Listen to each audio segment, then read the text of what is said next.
नमस्कार दोस्तों, मैं आपका स्वागत करती हूं हमारे चैनल फैला न्यूज़ में, जहां हम आज बात करेंगे अरविंद केजरीवाल की गिरफ्तारी।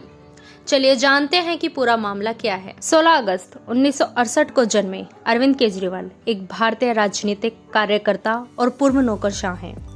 उन्होंने फरवरी 2015 से दिल्ली के 7वें मुख्यमंत्री के रूप में कार्य किया है। केजरीवाल ने 2012 में आम आदमी पार्टी की स्थापना की, जिसने 2015 के दिल्ली विधानसभा चुनावों में 70 में से 67 सीटें जीतकर एक महत्वपूर्ण जीत हासिल की। केजरीवाल IIT खड़गपुर से मैकेनिकल इंजीनियरिंग में स्नातक है और राजनीति में प्रवेश करने से पहले उन्होंने आयकर के संयुक्त निदेशक के रूप में भी काम किया था। वे अपने भ्रष्टाचार विरोधी रुख और जमीनी स्तर पर सक्रियता के लिए जाने जाते हैं।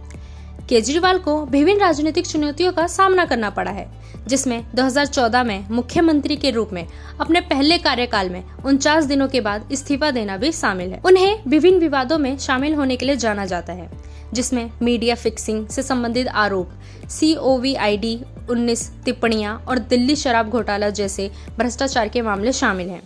हाल ही में शराब घोटाले में उनकी कथित शामिल होने के कारण उन्हें 28 मार्च 2024 तक ED की हिरासत में भेज दिया गया है। ये गिरफ्तारी तब हुई जब केजरीवाल इस भ्रष्टाचार मामले से संबंधित पूछताछ के लिए कई समनों में शामिल नहीं हुए। गिरफ्तारी से सुरक्षा मांगने पर उन्हें अदालत द्वारा निराशा प्राप्त हुई, जिसके कारण उन्हें हिरासत में ले लिया गया।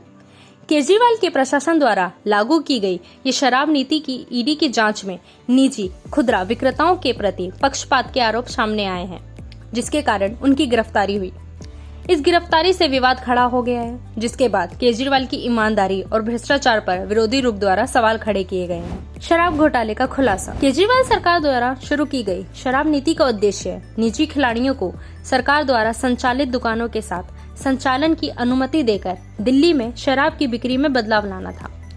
प्रारंभ में आशाजनक होने के बावजूद नीति को जल्द ही जांच का सामना करना पड़ा, जब वित्तीय में खराब प्रबंधन और रिश्वत के आरोप सामने आए। इसके चलते केंद्रीय जांच ब्यूरो यानी CBI द्वारा जांच की गई और उसके बाद प्रवर्तन निदेशालय को भी इसमें शामिल किया गया। ED का आरोप है कि केजरीवाल ने मनोज सिसोदिया और संजय सिंह जैसे आप नेताओं के साथ मिलकर भारत राष्ट्र समिति के नेता के कविता के साथ मिलकर अब खत्म हो चुकी शराब नीति को तैयार करने की साजिश रची, जिससे दक्षिण भारत की शराब लॉबी को फायदा हुआ।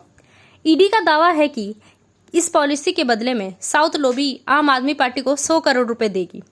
केजरीवाल का नाम आरोपी व्यक्तियों और गवाहों के बयानों में सामने आया है, जिसमें आरोप है कि मामले में आरोपी विजय नायर अक्सर केजरीवाल के कार्यालय जाते थे और नीति के संबंध में उनके साथ चर्चा करते थे। गवाह बने आरोपी राघव मगुटा ने उल्लेख किया है कि उनके पिता YSR कांग्रेस पार्टी के सांसद शराब नीति पर चर्चा करने के लिए केजरीवाल से मिले थे। आइए जानते हैं इस शराब नीति को विस्तार से।